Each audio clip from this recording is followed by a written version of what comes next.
وسراجا منيرا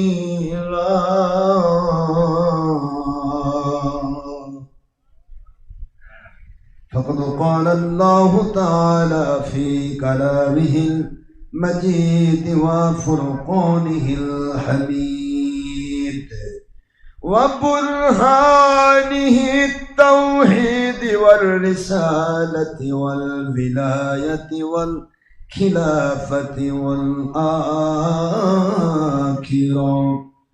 أعوذ بالله من الشيطان الرجيم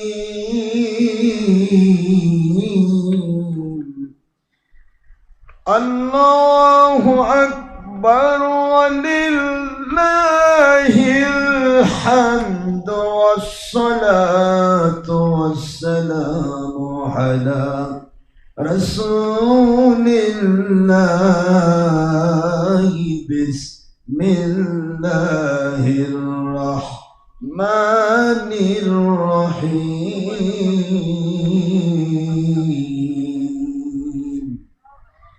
إن الله وملائكته يصلون على النبي يا أيها الذين آمنوا صلوا عليه وسلموا تسليما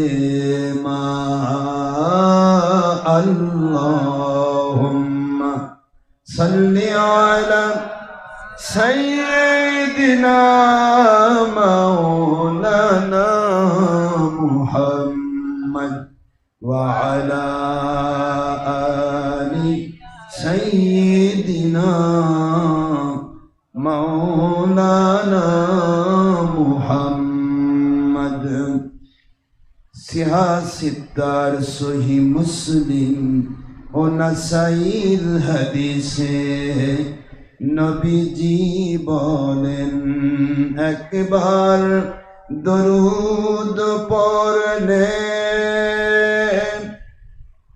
10 থেকে 70 বার রহমত নাজিল হয় 10টি গুনাহ মাফ হয়ে যায় আল্লাহ নবীজি খুশি হন আল্লাহুম্মা সাল্লি আলা সাইয়্যিদিনা মাওলানা মুহাম্মদ ওয়া আলা আলি সাইয়্যিদিনা মাওলানা মুহাম্মদ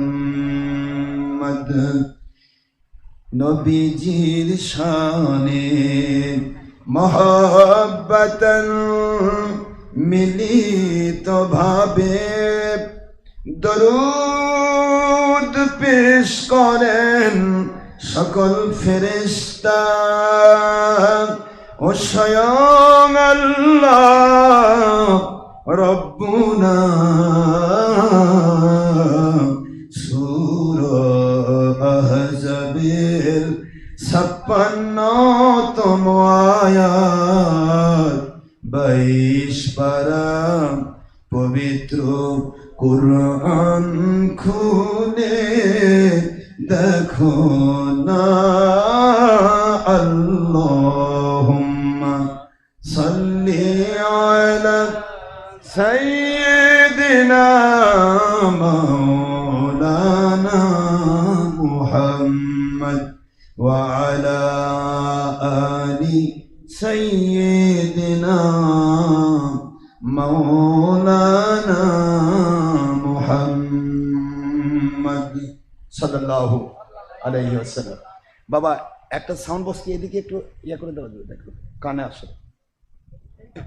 মহান আল্লাহ সুবহানাহু ওয়া তাআলা খলিক মালিক রব এক ও অদ্বিতীয় আল্লাহ পাক, যার কোনো অবতার নেই, যার কোনো শরীক নেই, যার কোনো অংশীদার নেই, সে রব্বুল আলামিনের লাখো কোটি শুকরিয়া আদায় করছি, যিনি অতীব দয়াপরবশ হয়ে এই গরমের ভেতরে একটি পবিত্র দোয়া অনুষ্ঠান মিলাদ মাহফিলের অনুষ্ঠানে আমাদেরকে একটু সময় করে বসার তৌফিক দিলেন। আমরা সবাই পড়ছি, অত বেশি দিনে সেটি করে বাবা একটু ঘুরে দাও। হ্যাঁ, সে আল্লাহর কাছে শুকরিয়া করছি। সবাই একটু পড়ুন আলহামদুলিল্লাহ। দরুদ সালাম পড়ছি দো জাহানের সৈয়দ সৈয়দুল মুরসালিন ইমামুল মুরসালিন খতামুন নবিয়্যিন, যিনি আল্লাহর সৃষ্টির শ্রেষ্ঠ মানুষ, সমস্ত মাখলুকাতের শ্রেষ্ঠ, মানুষের শ্রেষ্ঠ, নবী রসুলেরও ইমাম। নবী রসুল আলাইহিসসালাম ওনাদেরও নবী রসুল, সুবহানাল্লাহ বলেন।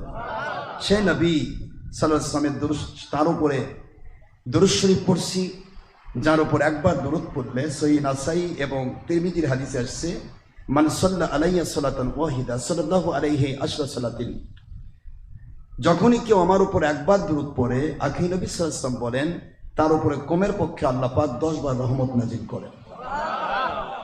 ওয়াহুত্তত, ডিলিট করে দেওয়া হয়, মিটিয়ে দেওয়া হয়, তার জীবনের আমলনামা থেকে ছাঁটাই বাছাই করে দেওয়া হয় আশরু খতিয়াতিন, 10টি গুনাহ। যারা বলুন সুবহানাল্লাহ। একবার দরুদের বিনিময়ে কয়টা গুনাহ মাফ হয়? 10টি গুনাহ মাফ হয়ে যায়। এমন এক নবীর উম্মত আল্লাহ পাক বানালেন, যে নবীজি পাক সাল্লাল্লাহু আলাইহি সাল্লাম, ওনার উপরে একবার দরুদ পড়লে আল্লাহ পাক 10টি গুনাহ মাফ করেন। কয়টি গুনাহ মাফ করেন বাবা? 10টি গুনাহ মাফ করেন। আমরা কিন্তু কোরআন হাদিস বলবো, কোনো ব্যক্তি সত্তা নিয়ে নয়, কোনো দল সত্তা নিয়ে নয়। আমরা একটি জিনিসই ভালো করে বোঝার চেষ্টা করবো, কোরআন সুন্নাহ যে ব্যক্তি মানলো সে ব্যক্তি নাজাত পেয়ে গেল। আল্লাহ এবং রসুল সাল্লাল্লাহু আলাইহি ওয়াসাল্লামের হুকুম আহকামের আওতাভুক্ত যারা হয়ে গেল, আল্লাহ পাক তাদেরকে মাফ করে জান্নাত দিয়ে দিবেন। এইটা আমাদের উদ্দেশ্য। এরপরেও যারা আমরা ধর্ম নিয়ে উল্টাপাল্টা বলে থাকি, তারা সত্য কথাকে চূড়ান্ত ভয় পায়। তারা মনে মনে ভাবে না জানি কি বোধহয় বলে, আর না জানি কি বোধহয় ফাঁস হয়ে যায়। এই জিনিসটা তাদের ভিতরে খুব চূড়ান্তভাবে কাজ করে। এই যে আপনারা যেরকম সুন্দরভাবে বসে আলোচনা শুনছেন, সাদা মাটা মানুষ, কি সুন্দর সারাদিন কাজ করেছেন গরমের ভিতরে, তারপরও আপনার কষ্ট করে বসে দেখি হুজুর কি কয়, একটু শুনি। এই যে আপনি অন্তরের অন্তঃস্থল থেকে মহব্বত নিয়ে আল্লাহকে খুশি করার জন্য বসেছেন, এইভাবে কিন্তু ওই ব্যক্তি বসতে পারবে না যে কোরআন সুন্নাহকে নিজের স্বার্থে, দলের স্বার্থে ব্যবহার করে। তার ভিতরে সবসময় একটা চোর চোর ভাব থেকেই যায়। সে মনে মনে ভাবে না যে বোধহয় কি কয়, আর আমার ভণ্ডামি ফাঁস হয়ে যায়। এই ভয়ে কিন্তু তারা ছোট সিটিং বিটিং করে, এক তুলে নিবে, অকে করবে, ওদিক উঠবে, ওদিক ঘুরবে, এরকম করে। আর এটা যদি সময় একটু বেশি পাইতো, তাহলে ওসির কাজে কাঁদতো যে ওনাকে আসা নিষেধ করেন, উনি আসলে আমাদের ব্যবসা বন্ধ হবে। কি কথা বুঝতে পারছেন না? আমরা এগুলি চলছে, অথচ ইসলামের ধারা ছিল। আল্লাহ পাক বলেছেন, ওয়ালা তালবিসুল হক বিল বাতিল ওয়া তাকতুমুল হক ওয়া আনতুম তা'লামুন।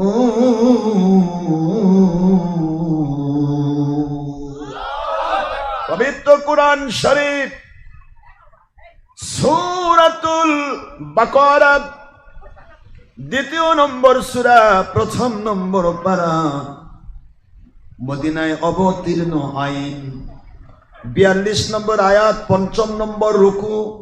আল্লাহ পাক বলেন, দুনিয়ার মুমিনেরা, মুসলমানেরা, সর্বশ্রেণী যারা আল্লাহ এবং রসুলকে মানার দাবি করা, সবাইকে আমি আল্লাহ পাক এই জিনিসটা নিষেধ করছি, নিষেধাজ্ঞা জারি করছি, তোমাদেরকে নিষেধাজ্ঞা আইন জারি করে দিচ্ছি। খবরদার, সত্যকে মিথ্যার সাথে, হারামকে হালালের সাথে মিক্সার করো না।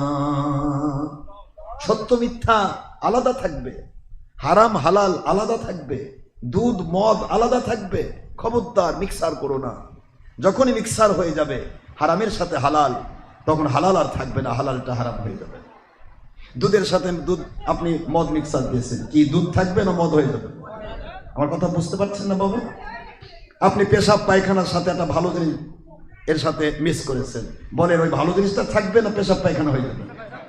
এটা আল্লাহ বলছেন ওয়ালা তালবিসুল, জেনুইন কথা, এটাই কোরআন সুন্নাহর আসল কথা।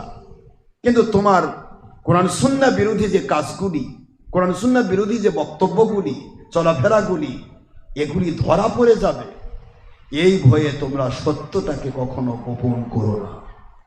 আমার কথা কি বুঝে আসছে? তাহলে ভুল ত্রুটির ঊর্ধ্বে আমরা কেউ নই। তো আরই হিউম্যান, মানুষের ভুল আছে, ত্রুটি আছে। আর ভুল ত্রুটি যদি থাকে, সেই ভুল ত্রুটিটা তওবা করে কোনো বান্দা ফিরে আসে, সঙ্গে সঙ্গে আল্লাহ পাক তার জীবনের গুনাহ মাফ করে দেন। আল্লাহ পাক বলেছেন ইন্নাল্লাহা ইউহিব্বুত তাওয়াবিন ওয়া ইউহিব্বুল মুতাতাহহিরিন। আমি আল্লাহ তোমাদেরকে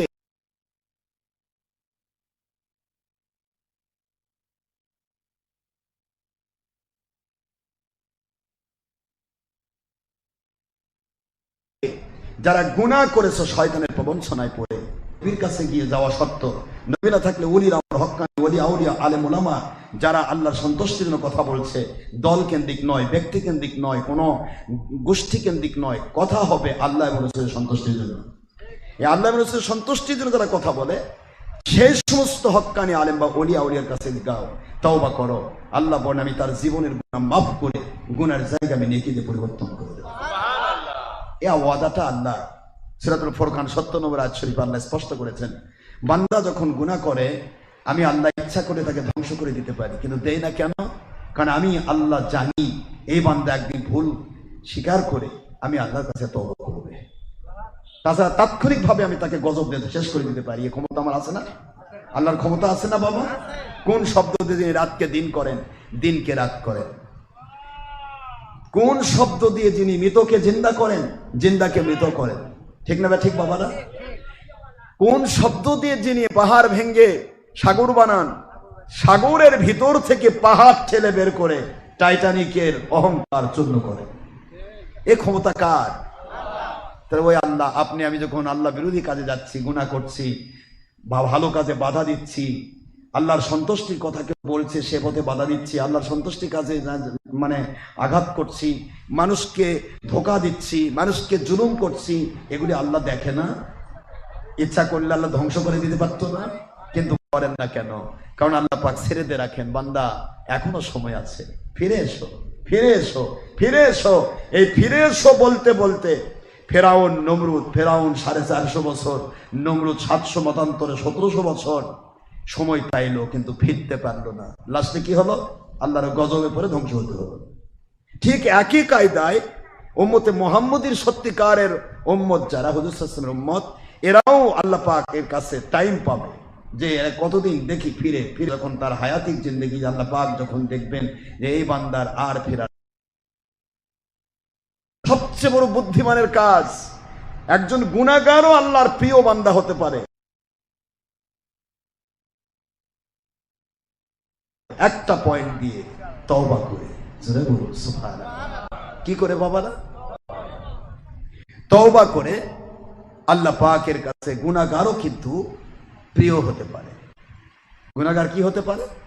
প্রিয়। আপনারা প্রিয় বোঝেন তো, ভালোবাসা বোঝেন তো? ইন্নাল্লাহ, দেখেন আইনটা কিরকম, ইন্নাল্লাহ নিশ্চয় আল্লাহ পাক, ইন্নাল্লাহ নিশ্চয় আল্লাহ পাক ইউহিব্বুত তাওয়াবিন, গুনাহ থেকে তওবাকারীকে ভালোবাসে। কোরআনের আয়াত। এরপর আল্লাহ বলছেন ওয়া ইউহিব্বুল মুতাতাহহিরিন, ওই বান্দার সমস্ত গুনাহ মাফ করে গুনাহের জায়গায় নেকিতে পরিবর্তন করে তাকে পবিত্র করে দিতে আমি আল্লাহ পছন্দ করি। এই যে পছন্দ, আল্লাহর পছন্দের বান্দা গুনাহগারও হতে পারে যদি সে তওবা করে ফিরে আসে। সুবহানাল্লাহ। তো আমরা কি আল্লাহর কাছে তওবা করতে রাজি আছি বাবারা? জোরে বলেন রাজি আছি বাবা? আমরা সবাই মরবো, মরণ আমাদের আসবে বাবা, যে কোনো মুহূর্তে আমরা মারা যাব। এই মারা যাওয়ার আগে আমাদেরকে হিসাব করতে হবে আমাদের ভুল ত্রুটি আছে। নামাজ ফরজ জেনে নামাজ পড়া, রোজা ফরজ জেনে রোজা রাখা, হজ ফরজ জেনে জীবনে একবার হলেও হজ করা, জাকাত ফরজ জেনে হিসাব করে জাকাত দেওয়া, নবীজির মহব্বত, আল্লাহর মহব্বত, সত্যিকারের ঈমান নিয়ে আসা, এগুলি কন্ট্রোল করে বান্দা যদি চলে, তার প্রতিটি আমল, এই যে আপনারা ধান কাটা থেকে শুরু করে যত রকমের শ্রম দিচ্ছি আমরা, শ্রমিক, মজুর, কৃষক, চাকরিজীবী, যারা যে কাজ করছে, প্রতিটি কাজ রাস্তার আল্লাহ পাকের কাছে একটা ফরজ ইবাদতের সওয়াব হয়ে যাবে। কারণ প্রতিটি কাজ হচ্ছে হালাল রুজি অন্বেষণের একটা পথ। আপনি কৃষি কাজ করবেন, হালাল রুজি কামাইয়ের পথ। আপনি চাকরি করবেন, ব্যবসা করবেন, শ্রম দেবেন, মজুরি দেবেন, হালাল রুজি কামাইয়ের পথ। পুরুষের উপরে আল্লাহ পাক ফরজ ইবাদতের পরেই একটা আলাদা ফরজ দিয়েছেন, তা হলো পরিবার পরিজনের জন্য হালাল রুজি কামাই করা। এই হালাল রুজি কামাই করে যখন এই ছেলেটি বা এই যুবকটি, এই বৃদ্ধ মানুষ, এই বাড়ির যে কয়টা পরিবারের সদস্যকে সে খাবার তুলে দিচ্ছে তার মুখে, এই খাবার প্রতিটি লোকমা তার সৎকার সওয়াব হবে। একটু সুবহানাল্লাহ জোরে বলা যাবে না বাবা? যেহেতু ওয়াজ নয়, এটা কোরআনের, এটা হলো আমাদের মিলাদ মাহফিল, দোয়া মাহফিল। এই জন্য আমি আপনাদের বলছি যে আজকে আলোচনা আমি আপনাদের এইভাবে করব না, যেহেতু 1 ঘন্টার টাইমের আমাদের 1 ঘন্টার এখন প্রায় আর মাত্র 40 মিনিট টাইম রয়েছে। এখন এই 40 মিনিটের ভিতরে এত কথা বলা সম্ভব নয়। আমি জিস্ট কথাগুলি বলবো। এখানে অনেক ধরনের কোরআন সুন্নাহর আইন আসলে, আয়াত আসলে সেখানে ঘটনা আসবে, সুন্দর ঘটনা, যেটাতে আপনার জীবন পরিবর্তন হতে পারে। অনেক রকমের কথা আছে, কিন্তু সেগুলি বলতে গেলে ঘন্টার পর ঘন্টা সময় প্রয়োজন হয়। সেটা কোরআনের মাহফিল হতে হবে, কিন্তু এটা হলো জাস্ট একটা মিলাদ মাহফিল, দোয়া মাহফিল। আমরা দোয়া করব, একটু আল্লাহর কাছে ক্ষমা চাইবো, তওবা করব। আল্লাহ পাক বলেছেন, ওয়ালাউ আন্নাহুম إذ ظلموا أنفسهم جاءوك فاستغفروا الله واستغفر لهم الرسول لوجدوا الله توابا রহিমা।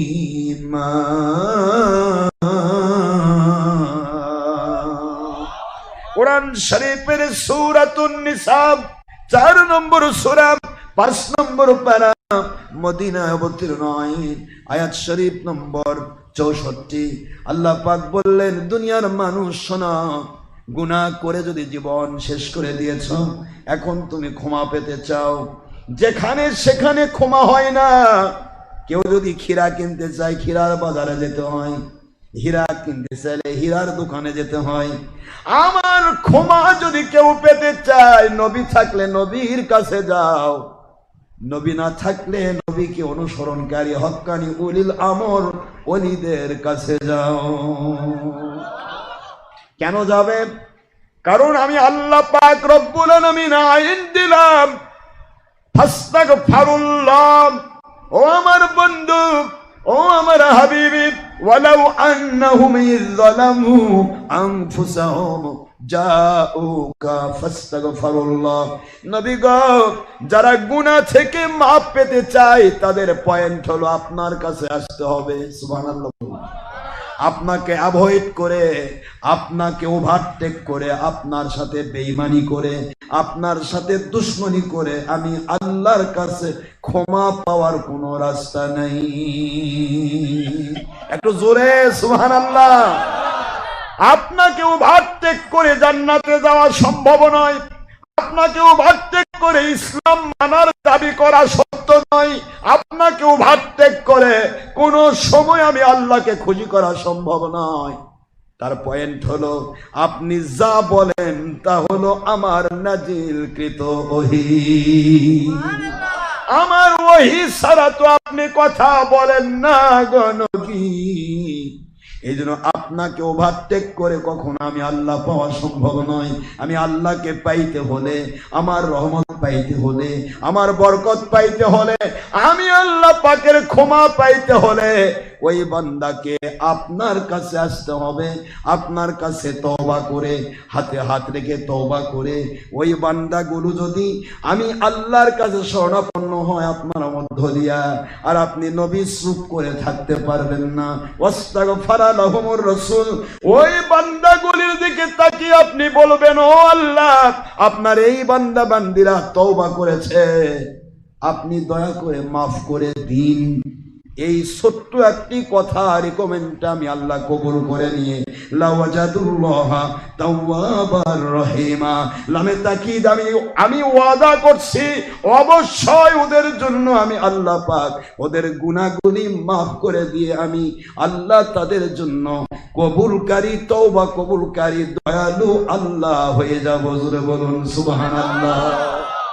সূরাতুন নিসা ৬৪ নম্বর আয়াত শরীফ দিয়ে আল্লাহ পাক স্পষ্ট করলেন, কেউ যদি ক্ষমা পেতে চায় তাহলেও একটা লাইন আছে না নেই? আপনি লাইট জ্বালাবেন, লাইন আছে না নেই? আপনি ফ্যান চালাচ্ছেন, লাইন আছে না নেই? মাইক চলছে, লাইন আছে না নেই? আচ্ছা, ওই জায়গাতে লাইন একটু কেটে দেন তো দেখি চলে কিনা। আপনি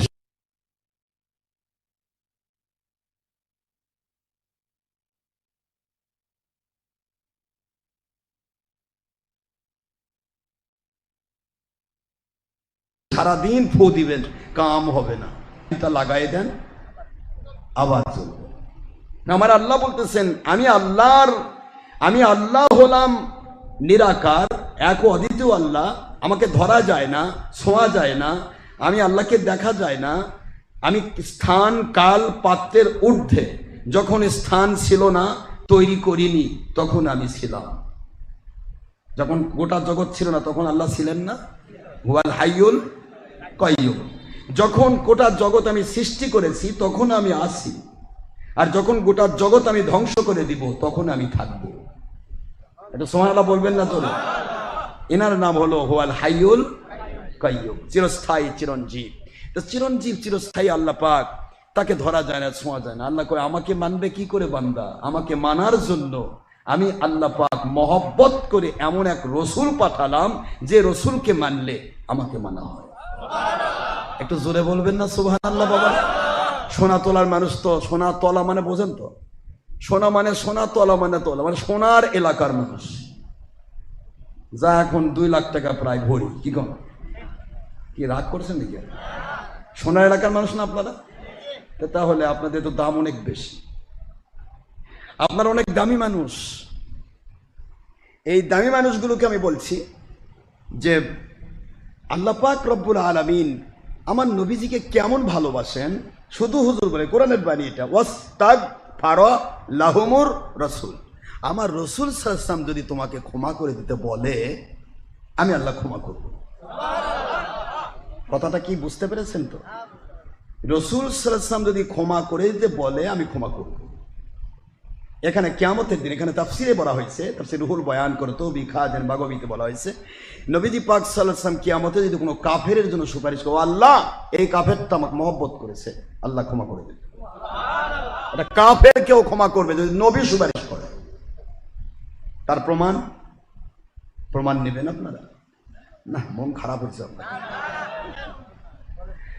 আমার নবীজি পাক সাল্লাল্লাহু আলাইহি ওয়াসাল্লামকে আল্লাহ কিরকম ভালোবাসেন এই সত্য দৃষ্টান্ত শুধু এইটুকু বলেছেন, আল্লাহুম্মা, আয় আল্লাহ পাক, সাল্লি আলা মুহাম্মদ, মুহাম্মদ সাল্লাল্লাহু আলাইহি ওয়াসাল্লাম দরুদ শরীফ পেশ করুন, এইটুকু বলেছেন। আল্লাহ বলেন, ওই বান্দা যদি ঈমান থাকে, আমি মুহূর্তের মধ্যে 10টা গুনাহ মাফ করব। কয়টা? 10টা গুনাহ মাফ করে দেব। 10টি রহমত নাজিল করব, 10টি রহমত নাজিল করে গুনাহ মাফ করব। এই নবী আপনার আমার নবী, একটু সুবহানাল্লাহ বলেন। আমার নবী যদি আল্লাহর কাছে সুপারিশ করেন যে আল্লাহ পাক ওই কাফেরটা আমাকে মহব্বত করেছে, তার প্রমাণ আপনারা এসে যাবেন। একজন ইহুদির ছেলে আমার নবীকে, খুব মন দিয়ে শোনেন, ছোট্ট করে দিচ্ছি। একটা ইহুদির ছেলে নবীজি পাক সাল্লাল্লাহু আলাইহি ওয়াসাল্লামকে এত ভালোবাসতেন। ইহুদি তো কাফের, কাট্টা কাফের।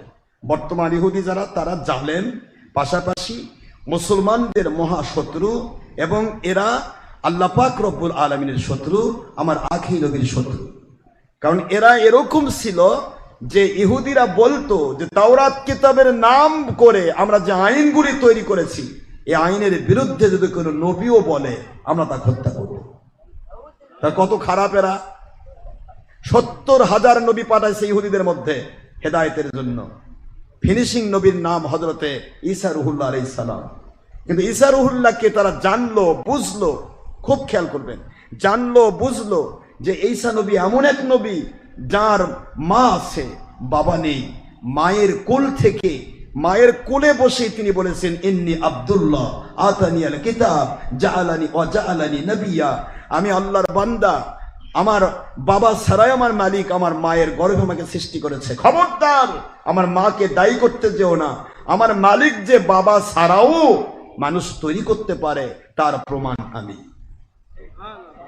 আমার মালিক যে বাবা মা ছাড়া, দুইজন ছাড়াও মানুষ তৈরি করতে পারে তার প্রমাণ আদম আলাইহিস সালাম।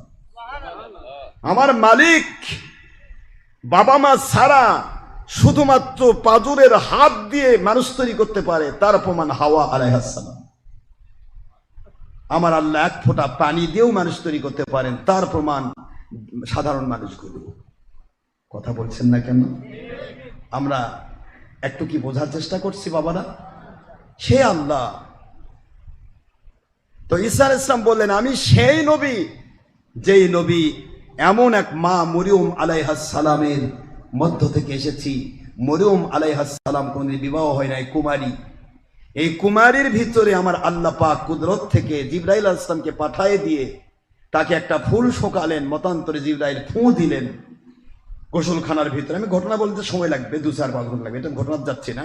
তো ফুঁ দিলেন, এই ফুঁকে কেন্দ্র করে আল্লাহ পাক আমাকে নাদুস নুদুস চেহারার, নুরানি চেহারার, জান্নাতি চেহারার, জান্নাতি এক নবী হিসেবে আমাকে দুনিয়াতে পেশ করেছেন।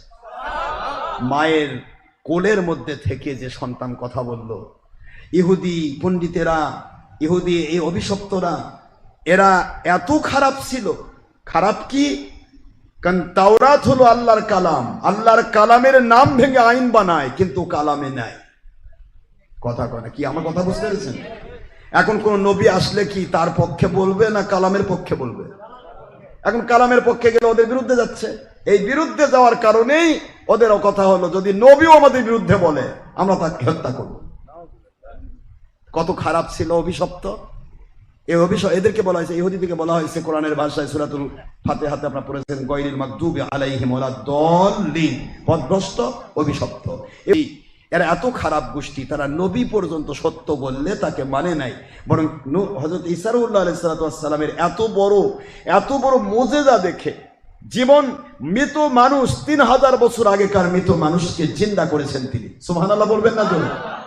এটা দেখেও তারা তাকে বলল, এই 3000 বছর আগে মারা গেল এই লাশের মধ্যে তুমি জাদু করছো? আসলে কি জাদু করেছে নাকি আসলেই ওরা শয়তান? ওরা শয়তান। ওরা বোঝাতে চাচ্ছিল যে আমরা তো মানবো না, তুমি যাই কিছু করো আমরা মানবো না, বরং আমাদের বিরুদ্ধে হলে তোমাকে ভণ্ড বলবো, তোমাকে বিতর্কিত বলবো, তোমাকে দেশ থেকে বের করে দিব, ক্ষমতা থাকলে মেরে ফেলবো। নাউজুবিল্লাহ বলবেন না জোরে? এটা ইহুদি পণ্ডিতদের কাজ ছিল। কাদের কাজ ছিল বাবার বলেন তো? এই ইহুদি পণ্ডিত।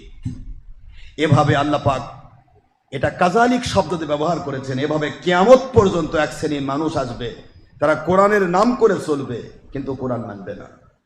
আর এই কোরআন মানবে না, আর কোরআনের পক্ষে যদি কোনো হক্কানি ওলিয়া উলিয়া এসে বলে তাকে ভণ্ড বলবে, তার মাহফিল নষ্ট করার চেষ্টা করবে, কিন্তু কোনোদিন সত্য মানতে চাইবে না। এটা ইহুদি ওই পণ্ডিতদের নিদর্শন। ইহুদিরা অভিশপ্ত হয়েছে একটি কারণে, এই একটি কারণে তারা অভিশপ্ত। 70,000 নবী পাঠানো হয়েছে, তাদের মতের বাইরে নবীর কথা, ওহির কথা, আর তাদের মতের বাইরে হওয়ার কারণে সাথে সাথে তারা কেউ কাউকে হত্যা করেছে, কাউকে দেশ থেকে বের করে দিয়েছে। ঈসা রুহুল্লাহ ইসলামকে পর্যন্ত তারা মারার চেষ্টা করলো। আল্লাহ পাক কুদরত থেকে তাদের নেতাকে ঈসা ইসলামের সুরত দিয়ে দিলেন, আর ঈসা ইসলামকে আল্লাহ পাক চতুর্থ আসমানে উঠাই দিলেন। সুবহানাল্লাহ বলবেন না? আল্লাহ কুদরতি ভাবে মাকারু ওয়া মাকারুল্লাহ আল্লাহু খায়রুল মাকিরিন দিয়ে বললেন যে তারা ষড়যন্ত্র করেছে, আমার নবীকে মেরে ফেলার চেষ্টা করেছে, আর আমি আল্লাহ পাক তাদের ষড়যন্ত্রের উত্তম পুরস্কার দিয়েছি। তাদের নেতাকে ঈসা আলাইহিস সালাম বানাই দিয়েছি, আর ঈসা নবীকে আমি আমার কুদরতের আওতায় নিয়ে দিয়েছি। সুবহানাল্লাহ। এই জিনিসগুলি দিয়ে আল্লাহ বোঝাতে চাচ্ছেন যে ইহুদিরা কেন অভিশপ্ত হলো। ইহুদি পণ্ডিতদের কাছে নবীও নিরাপদ নয়, কারণ নবী যদি সত্য বলবে, নবী তো মিথ্যা বলবে না, বলবে? নবীদের সত্য বলবে এটা ইহুদিরা জানতো, তারপরেও তারা বলতো আমরা মানবো না, বরং নবীকে ভণ্ড বলবো, নবীকে মিথ্যাবাদী বলবো, নবীকে বিতর্কিত বলবো, দেশ থেকে বের করে দিব, নয়তো বা হত্যা করবো। নাউজুবিল্লাহ। এই সেই ইহুদির জাত। আমি আপনাদেরকে অতদূর নিয়ে যাচ্ছি না। ইহুদিদের মধ্য থেকে মদিনাতে হুজুর সাল্লাল্লাহু আলাইহি ওয়াসাল্লামকে একটা ছেলে, ইহুদির এক ছেলে আমার নবীকে খুব ভালোবাসতেন। আমি আপনাদেরকে প্রমাণ দিতে চাচ্ছি যে আমার নবী ইচ্ছা করলে কোনো কাফেরের জন্য সুপারিশ করলেও আল্লাহ তার জান্নাতি বানায়। তা আমি দুনিয়াতে প্রমাণ দিচ্ছি আপনাদেরকে। তো ইহুদির ছেলেটা আমার নবীজি পাক সাল্লাল্লাহু আলাইহি ওয়াসাল্লামের কাছে আসতেন। হুজুর যখন মসজিদ নববীতে ঢুকতেন তখন এই ইহুদির ছেলেটা হুজুরের জুতা মোবারক নিয়ে, জুতার যে ধুলির সাইড আছে না, এটা নিয়ে বুকের মধ্যে ধরে রাখতেন। এই সেম বুকে দুটি জুতার এই ধুলির সাইড, নিচের তলার সাইড ধরে রাখতেন। এই ধরে রাখা দেখে সাহাবায়ে কেরাম এদিক সেদিক বলছে, ইহুদির ছেলে কেন আমার নবীজির পাক পবিত্র জুতা হাতে নেবে? হুজুর সাল্লাল্লাহু আলাইহি ওয়াসাল্লাম একটু ইশারা দিয়ে দিলেন, দেখো এই ইহুদির ছেলে সামান্যতম মহব্বতের কারণে এর পুরা পরিবারকে আমি আল্লাহ পাক হেদায়েতের এক নূর দেখতেছি। হেদায়েতের নূর কিভাবে আসে? এতটুকুই। ইহুদির ছেলেটি বলে, আল্লাহর বন্ধু, আমার আব্বা কাট্টা ইহুদি, আপনার বিরোধী, নবী রাসূলের বিরোধী, আমাকে বলে দিয়েছে তুই দুনিয়ার সব করতে পারিস, নবীর প্রতি ঈমান আনতে পারবি না। ঈমান আনতে মন দিচ্ছেন না, রাগ করছেন? আখেই নবীর প্রতি ঈমান আনতে পারবে না, এটা তার ছেলের প্রতি অর্ডার। তুমি ভালোবাসতে পারো, তুমি নবীর সাথে কাছে গিয়ে থাকতে পারো, যা খুশি করো, কিন্তু ঈমান আনতে পারবে না। ঈমান আনলে আমার কোটি কোটি টাকার সব সম্পদ থেকে তোমাকে আমি বাতিল করব, বঞ্চিত করব। যাচ্ছে আমাদের জীবন, দেখুন কিভাবে মিলে যাচ্ছে। হিংসা, বিদ্বেষ, অহংকার, লোভ, মিথ্যা, জুলুম, নবীর সাথে বেয়াদবি, নবীর ওয়ারাসাতুল আম্বিয়া ওলিয়াউলের সাথে বেয়াদবি, হোসেন বাহিনীর সাথে বেয়াদবি, এ সমস্ত বেয়াদবিগুলি, এসব কিছু হলো শয়তানের আমল। এই শয়তানের আমল হওয়ার পরেও কিন্তু আজকে বেশি হিংসা, বিদ্বেষ, অহংকার আপনাদের মধ্যে নয়, আমাদের মতো হুজুরদের ভিতরে। আমরা এত হিংসুক, অন্য কোন হুজুর ভালো কথা বলুক সেটা আমার গায়ে সইবে না। কথা কয় না, দেখেন আমার কথা বুঝতে পারছেন না? এটা কি হওয়া উচিত ছিল? এটা উচিত ছিল না। আল্লাহ বললেন, ভিক্ষুক হোক আর বাদশা হোক, সে যদি আল্লাহর কোরআন রাসূল সুন্নাহর ভিত্তিতে চলে, তাকে তোমাকে স্বীকার করতে হবে উনি হক। ওই হকের উপর সে চলছে, তাকে স্বীকার করতে হবে। আমি মানতে পারি আর না পারি, কিন্তু উনি আল্লাহর সন্তুষ্টির পথে আছে, তাকে স্বীকার করতে হবে। এই স্বীকারোক্তিটাও হতে পারে তার জীবনে নাজাতের ওসিলা। কিন্তু কই, আপনি হাজার চেষ্টা করেন, সত্য বললে আপনার বিরুদ্ধে লেগে যাবে, আর আপনি সত্য বলেন না, আপনাকে একেবারে কঠিন ভাবে আপনার কোলে নিয়ে খাওয়াবে। কি কথা বলছেন না কেন? এগুলি ঘটছে না বাংলাদেশে? আমি আপনাদেরকে অনুরোধ করছি, বোঝার চেষ্টা করবেন আমরা কোথায় যাচ্ছি ধীরে ধীরে। আইনা তাযাবুন, যেখানে নবীজি পাক সাল্লাল্লাহু আলাইহি ওয়াসাল্লাম বললেন হিংসার আগুন দুনিয়ার মানুষদের কিয়ামতের দিন এক শ্রেণীর মানুষ নিঃস্ব হয়ে উঠবে। কারা? আল্লাহর বন্ধু বলেন, জীবন ভরা নেক আমল থাকবে, কিন্তু হিংসার আগুন থাকার কারণে একটি আমল নিয়ে সে জান্নাতে যেতে পারবে না। সমস্ত আমলগুলি পুড়ে ছাই হয়ে যাবে, ভস্ম হয়ে যাবে। সমস্ত আমলগুলি পুড়ে কয়লা, কাঠ যেমন কয়লা হয়, ওগুলি কয়লা হয়ে যাবে। কিয়ামতের দিন আল্লাহ পাক বলবেন, উদখুলু ফিন্নার, জাহান্নামে ঢুকে যাও। আল্লাহ কেন জাহান্নামে যাব? 82 বছর 83 বার হজ করছি, মসজিদের ভিতরে সারাদিন কোরআন আর হাদিস পড়াইছি, আমল করেছি, ইশরাক, সাস, জাওয়াল, আমিন, তাহাজ্জুদ, ফজর, জোহর, আসর, মাগরিব, এশা সব আমল করলাম, মাদ্রাসা বানাইলাম, মসজিদ বানাইলাম, কত মানুষের উপকার করলাম, মানুষের খাবার দিলাম, কত কি করলাম। আল্লাহ জাহান্নামে যাব কেন? আল্লাহ একটি কথা বলবে, তুমি কি আমার নবীজির কথা শোনো নাই? ইয়াকুম আল হাসাদ ফাইনাল হাসাদা ইয়াকুলুল হাসানাতি কামা তাকুলুন নারুল হাতাব। আমার নবীজি পাক সাল্লাল্লাহু আলাইহি ওয়াসাল্লাম বলেছেন,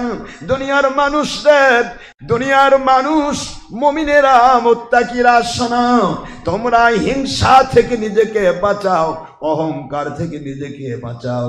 তোমার হিংসার আগুন এমন ভাবে তোমার আমলগুলিকে পুড়িয়ে ছাই করে দেবে,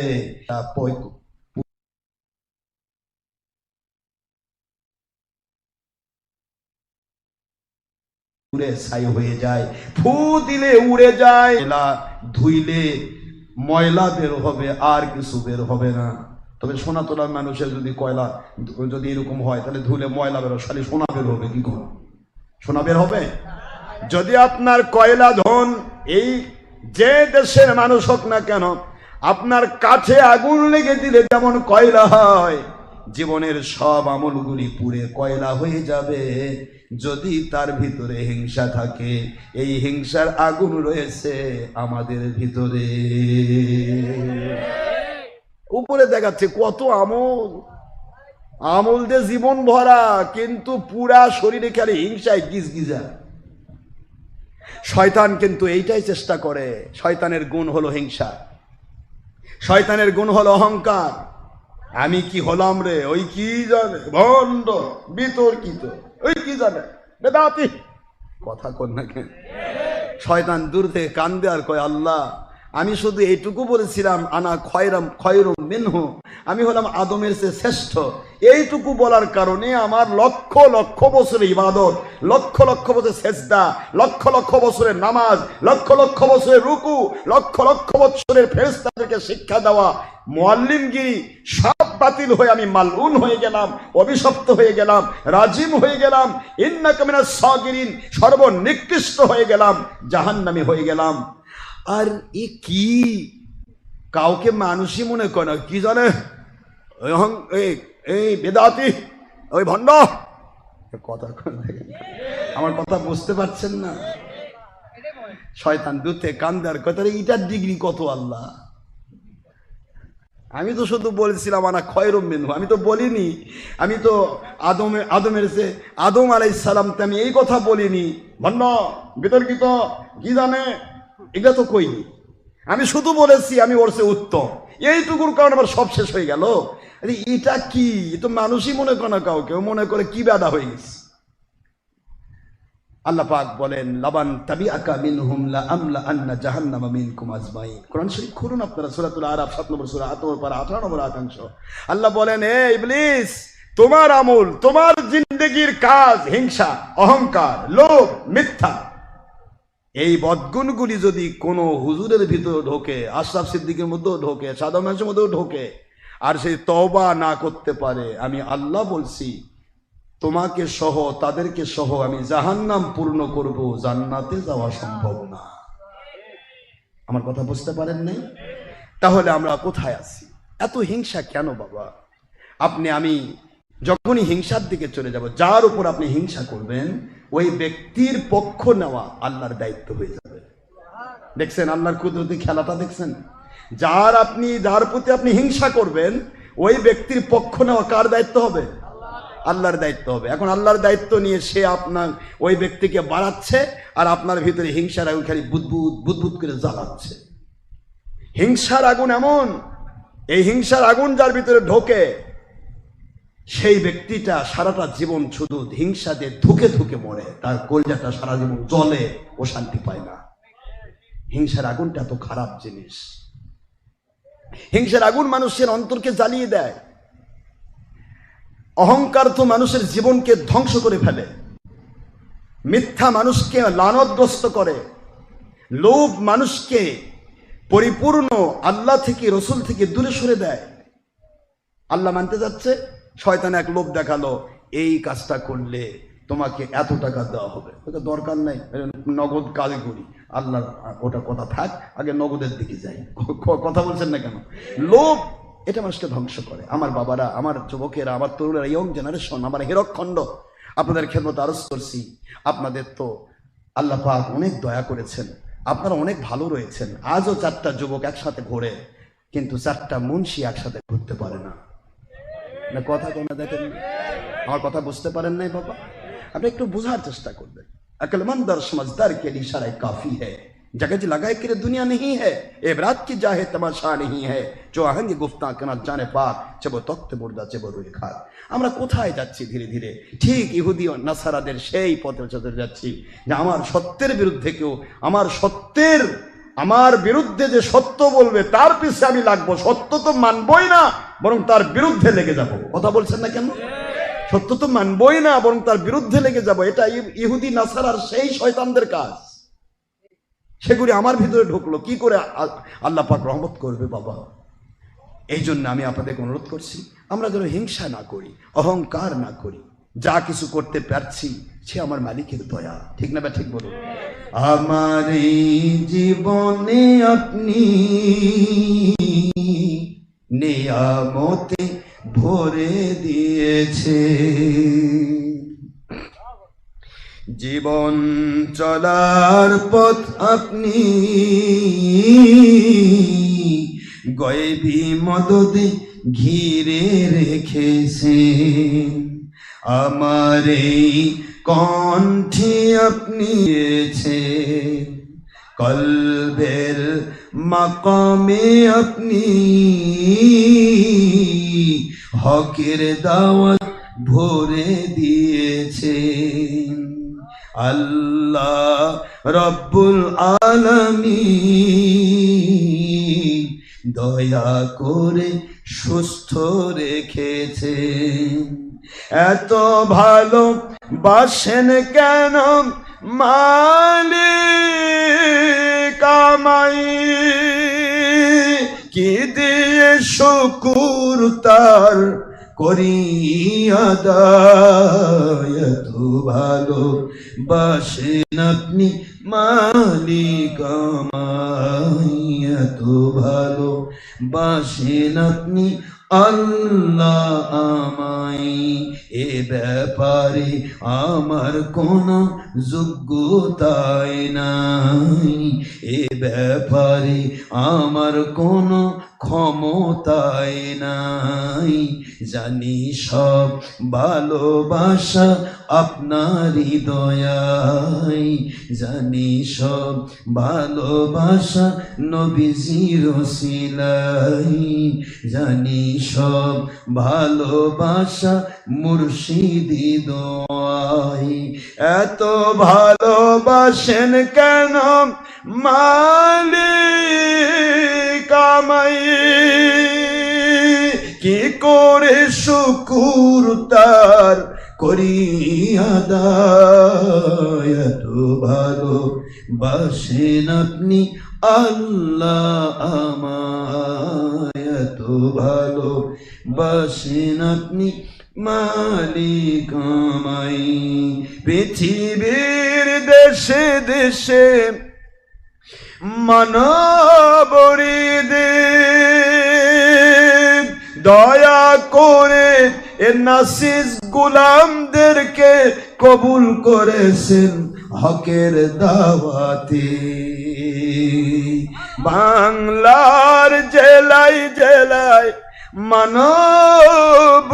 মানবরিদের দয়া করে এ অধম গোলামদেরকে কবুল করেছেন হকের দাওয়াতে।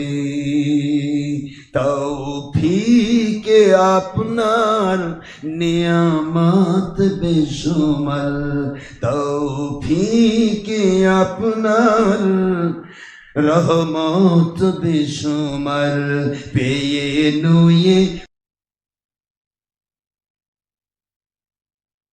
পরে মাথা সেজদায়, পেয়ে নুয়ে পরে মন সেজদায়। এত ভালো বাসেন আপনি মালিক আমায়, এত ভালো বাসেন আপনি আল্লাহ আমায়। আমার এই জীবনে আপনি গায়বী মদদে ঘিরে রেখেছে, জীবন চলার পথ আপনি নিয়ামতে ভরে দিয়েছেন। এত ভালো বাসেন কেন মালিক আমায়, কি দিয়ে শুকুর তার করি আদায়। এত ভালো বাসেন আপনি আল্লাহ আমায় এত ভালোবাসেন আপনি মালিক আমায়।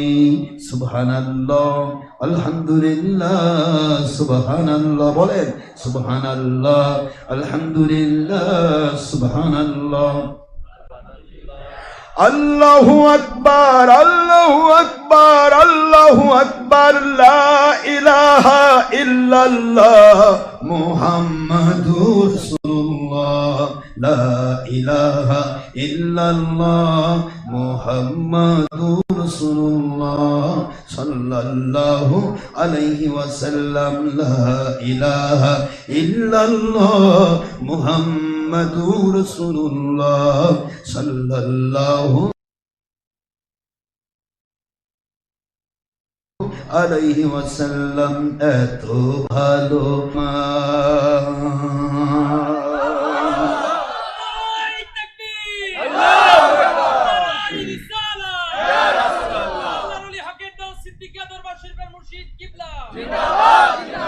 আমার আব্বা জানেরা, আপনাদের অনেক কষ্ট দিলাম। ইহুদি ছেলেটার কথা কি বলবো, ধরে রাখতো কোথায়, জুতাটা বুকে। আহা, আমার দেশের হুজুর হলে তো বলতে বেদাত বদনামি। মহব্বতের নাম, নবীর মহব্বতের নাম কি বাবা, আরো জোরে।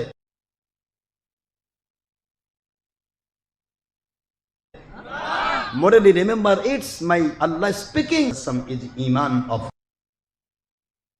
all believers. My Allah speaking, an-nabiyyu awla bil mu'minina min anfusihim wa azwajuhu ummahatuhum. আল্লাহ পাক বলেন সূরাতুল আহজাব 33 নম্বর সূরা 21 নম্বর পারা 6 নম্বর আয়াত শরীফ, আল্লাহ পাক বলেন, হে দুনিয়াবাসী, আমার নবীর মহব্বতের নাম হলো মুমিনের ঈমান। আমার নবী জীবনের চাইতে নবী মুহাম্মদুর রাসূলুল্লাহ সাল্লাল্লাহু আলাইহি ওয়াসাল্লাম from your life.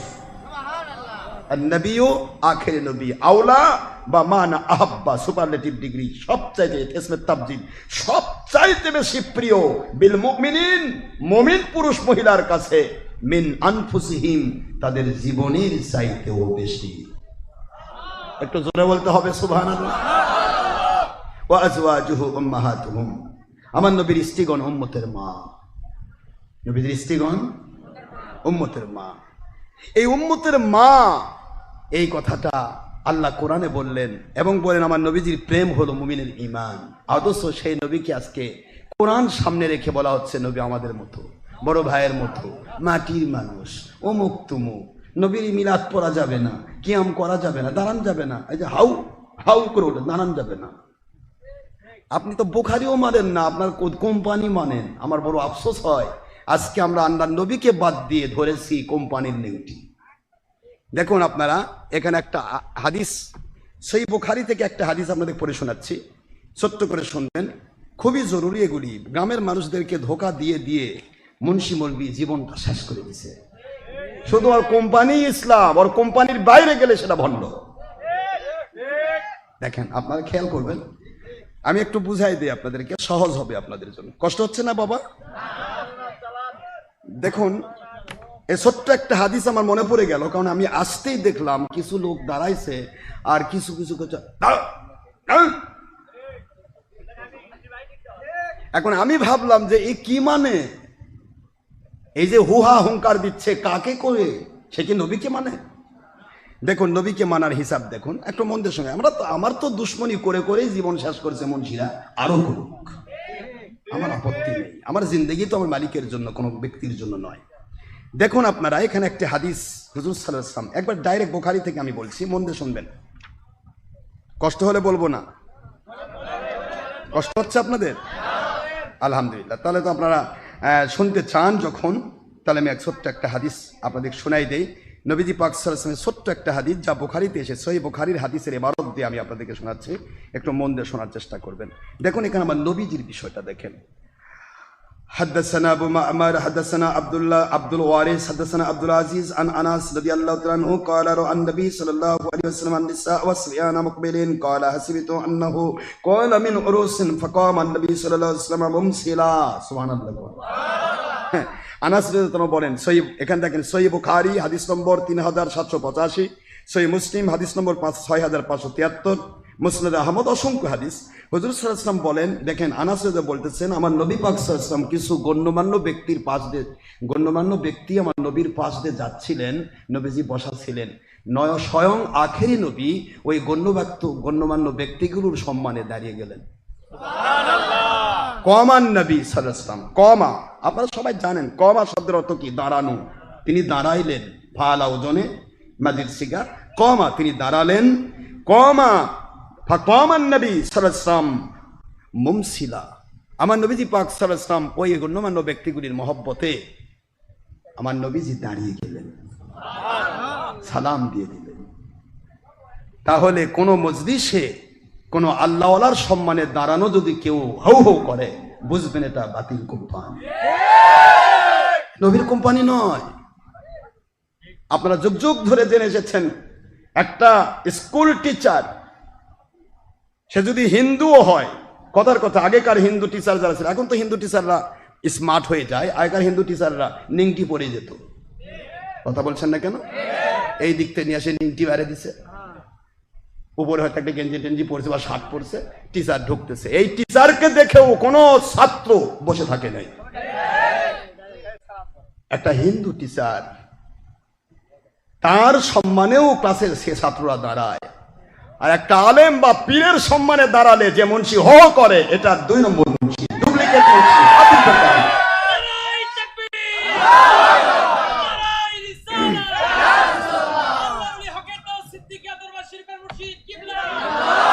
এরা সমাজটাকে ধ্বংস করেছে শুধু দলের স্বার্থে।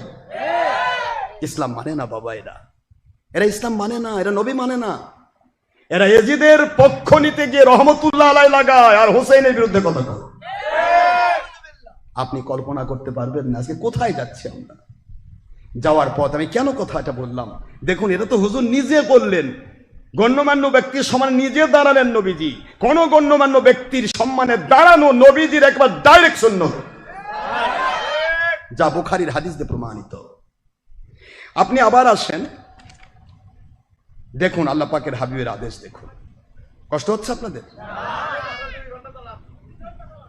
حدثنا أبو عبد الله الأصبهاني رحمة الله عليه قال حدثنا ابن الجهم حسن ابن الجهم رحمة الله عليه قال حدثنا حسين رحمة الله عليه قال حدثنا محمد بن عمر رحمة الله عليه عن أبا بكر ابن عبد الله ابن أبي سبورة حدثه موسى ابن عقبة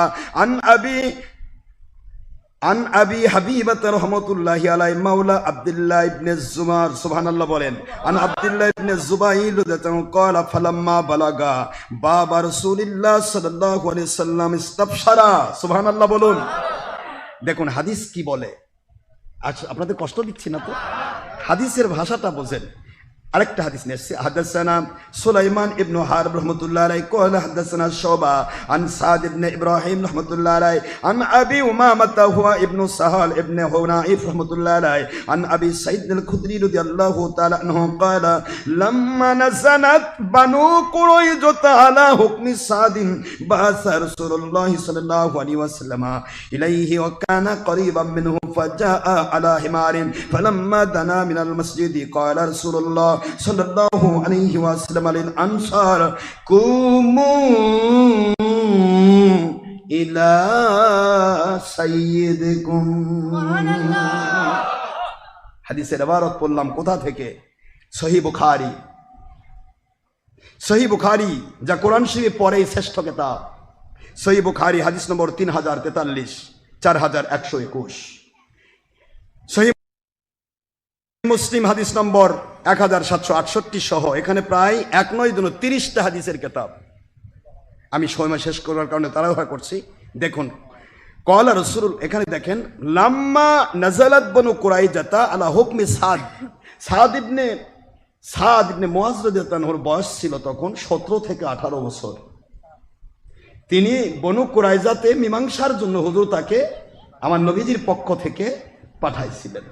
তিনি সেই কুরাইজাতে পরিপূর্ণ সেইটা কমপ্লিট করে তিনি যখন হুজুরের সামনে চলে আসলেন, আখির নবী সাল্লাল্লাহু আলাইহি ওয়াসাল্লাম মসজিদ নববীতে বসা, সেখানে বসা সালমান ফারসি রাদিয়াল্লাহু আনহু প্রায় 250 থেকে 300 বছরের মুরব্বী বয়স। কয়শো বছর? 250 থেকে 300 বছর বয়স। এই মুরব্বী সালমান ফার্সি, আবু বকর সিদ্দিক, ওমর ফারুক রাদিয়াল্লাহু আনহুম সমস্ত সাহাবায়ে কেরাম মসজিদে বসা। আর আসতেছেন সাদ, বয়স কত? 17 থেকে 18 বছরের যুবক, কেবলমাত্র যুবক। এই নতুন যুবক আসতেছে, হুজুরের পাঠানো মুরসিল, এই ব্যক্তিকে পাঠানো হয়েছিল, এই ব্যক্তির এসেছে। আমার নবী পাক সাল্লাল্লাহু আলাইহি ওয়াসাল্লাম সাহাবায়ে কেরামের আনসারদের সকলের দিকে তাকিয়ে বলতেছেন, আল্লাহ পাকের হাবিব বলতেছেন, কুমু ইলা সাইয়্যিদিকুম, ওই যে তোমাদের সর্দার আসতেছে তার সম্মানে। কি বৃদ্ধ কি যুবক, দাঁড়িয়ে যাও। কুমু, একদিকে আমর, দ্বিতীয় নম্বর আমর বললে কি সেটা 1 বছর নয়, বহু বছর। জুমা, যতগুলি সাহাবী তোমরা আছো মসজিদের ভিতরে, তোমাদের সর্দারের সম্মানে দাঁড়াও। এই হাদিসগুলি কিন্তু হো হো প্যাটিরা পড়ে না, ঠিকই পড়ে, কিন্তু ওই যে ইহুদি পণ্ডিত, আমাদের কোম্পানির বিরুদ্ধে কেউ যদি সত্য কথাও বলে তা তো মানবই না, বরং তার পিছে উঠে করে লাগবো। এটা হলো বর্তমান সময়, এটা চলছে। আপনি সত্য বললে আপনার বিপদ, সত্য বলবেন না, সত্য বললে আপনাকে বিতর্কিত, ভণ্ড, এটা সেইটা। আর সত্য যে বলবেন আপনার কোম্পানির পক্ষে সাফাই দিয়ে যাবে, ওকে আপনি করে নেবে। হক্কানি রব্বানি আলেম বেশি করে ওয়াজ শোনেন, কারণ আমার কাম হবে। এই হচ্ছে বাংলাদেশের ইসলাম। আমি আপনাদেরকে কি বুঝাবো আব্বারা? আশরাফ সিদ্দিকী নতুন মানুষ নয়, এই জিন্দেগি 30 বছর চলছে বাতিলের বিরুদ্ধে যুদ্ধ। কে কত রকমের চিন্তা করে, চেষ্টা করে, পাগল হয়ে যায়। আশরাফ সিদ্দিকী মাহফিল হলে পাগল হয়ে যায়, জরকা দয়া হলে 2 লাখ টাকা ঘুষ দে, তবু ওর মাহফিল হতে দেশ না, কারণ ওর কথা শুনলে আমাদের ভণ্ডামি ফাঁস হবে। এগুলি চলছে। আজ আপনার মিলাদ তুলে দিল, বাড়ি বাড়ি মিলাদ ছিল, ঘরে ঘরে মিলাদ ছিল। আপনি নামাজ পড়ার পরে প্রতিটা মসজিদে মিলাদ হতো। এটা গল্প করতেছি না, এই মাত্র কিছুদিন আগে সুফি জনাবেদিন হুজুর কিবলা, এই আমার ঠনঠনিয়ার হুজুর যখন এই এলাকায় আসতো, আপনার মিলাদ পড়তেন না? কি 1500 বছর হয়েছে? প্রতিটা জায়গায়, এমনকি আজকে যারা মিলাদের কিয়ামের বিরোধিতা করছে, এরা নিজে মিলাদের প্যাকেট খেয়ে বড় হয়েছে মাত্র 30 বছর। আজ সমাজে ফিতনা, মিলাদ যে পড়ে তাকে সালাম দেওয়া যাবে না, সে বেদাতি, অন্য। আমি আজকেই একজনের সাথে কথা বললাম, আর অত্যন্ত ভিআইপি একজন মুরিদ, তিনি আমার সামনে জুমার পরে এসে বসতে বলতেছে, হুজুর আমার আব্বা, বলবো নাম বলবো না, আমার আব্বা বাতিল ফেরকা, সে আমাকে বলছে হয় তুমি আশরাফ সিদ্দিকীকে মানবা, নয়তো আমাকে মানবা। আমাকে মানলে তুমি আমার কাছে থাকবা, না মানলে আশরাফ সিদ্দিক চলে যাবা, আমার সাথে তোমার কোনো সম্পর্ক নেই। তাই আমি বললাম তাকে চ্যালেঞ্জ করেন যে ওনার কোম্পানি যদি হক হয়, আমরা ওনার কাছে সবাই মিলে, আমার কোটি কোটি ভক্ত সব মিলে ওনারটাই মানব। খালি বেটা কেন জুলুম করবে না? কথা কি বলেন না কেন? শুধু ছেলেক জুলুম করবে কেন? আমার তো লাখ লাখ ভক্ত, এমনি মুরিদি আছে লাখ লাখ, কোটি কোটি ভক্ত ফেসবুক ইউটিউবে। তা আমি সব ভক্তগুলা নিয়ে, আপনার বাপেরই না হয় নেংটি ধরবো নি, অসুবিধা কি? চ্যালেঞ্জ করেন। কয় না হুজুর চ্যালেঞ্জ করতে রাজি না। কয় তুই আমার বেটা, হয় তুই আমার সাথে থাকবি, না আশরাফ সিদ্দিক কাছে যাবি। তার বাপের 30 বিঘা সম্পদ ফেলে দিয়ে বাপকে বলেছে আমার নবীর সাহাবায়ে কেরামগণকে তার কাফের বাবারা ডিস্টার্ব করেছে নবীর কাছে যেতে। আর আশরাফ সিদ্দিকী হলো নবীজির সঠিক অনুসরণকারী একজন আল্লাহওয়ালা, তার মানার ক্ষেত্রে যদি বাধা দেন, আপনাকে ছাড়বো, আপনার জমি ছাড়বো, আমি আশরাফ সিদ্দিকী ছাড়বো না। চিন্তা করতে পারেন কি হচ্ছে বাংলাদেশে। নবীজির সেই সুন্নতগুলি সাহাবায়ে কেরামকে বাবা মা জুলুম করতো, যে খবরদার নবীর কাছে যাবি না। হযরতে সাদ বিন আবি ওয়াক্কাস রাদিয়াল্লাহু আনহুকে নবীজি পাক সাল্লাল্লাহু আলাইহি ওয়াসাল্লাম একদিন বলছে, সাদ বিন আবি ওয়াক্কাস, তোমার জান্নাতের সার্টিফিকেট দেওয়ার জন্য আমার আল্লাহ পাক এইমাত্র অর্ডার করলেন, ব্যাপার কি, কি করেছো? সাদ বিন আবি ওয়াক্কাস বলে, আল্লাহর বন্ধু কিছুই করি নাই, আমি আপনার কাছ থেকে কালেমা পড়ে গেলাম, আপনার হাতে হাত দিয়ে বায়াত হয়ে গেলাম। বাড়িতে ঢোকার পরে আমার মা বলতে, সাদ, জি আম্মা, কোথায় গিয়েছিলে? মুহাম্মদ সাল্লাল্লাহু আলাইহি ওয়াসাল্লামের কাছে। কয় আমার স্থাবর অস্থাবর একটা সম্পত্তি তোকে দিব না, হয় মুহাম্মদ সাল্লাল্লাহু আলাইহি ওয়াসাল্লামের কাছে যা, না আমার কাছে থাক। আমি বললাম, আম্মা আমি আপনার স্থাবর অস্থাবর কোটি কোটি টাকার সম্পদ কি করব? গোটা দুনিয়া যদি একদিকে বলেন আর আখেরি নবীর দিকে, আমি নবীর দিকেই যাব, গোটা দুনিয়া নেব না। সাদ বিন আবি ওয়াক্কাসের মা বললেন, সাদের বুঝতে পেরেছি তুমি নবীকে বেশি ভালোবাসো, যদি তাই হয় দেখব, প্রমাণ করতে চাই তোমার নবী বড় না আমি বড়। আমি 3 দিন খাবো না, খাওয়া পড়া বাদ দিয়ে দিলাম, খাওয়া বন্ধ করে দিলাম, অনশন করলাম। এই যে অনশন শুরু হলো, কাফেরদের অনশন করলাম, খাবো না, শুকে মরে যাব, দেখি তুই কাকে ভালোবাসিস। 3 দিন না খাওয়া মা বিছানায় পড়ে গিয়েছেন।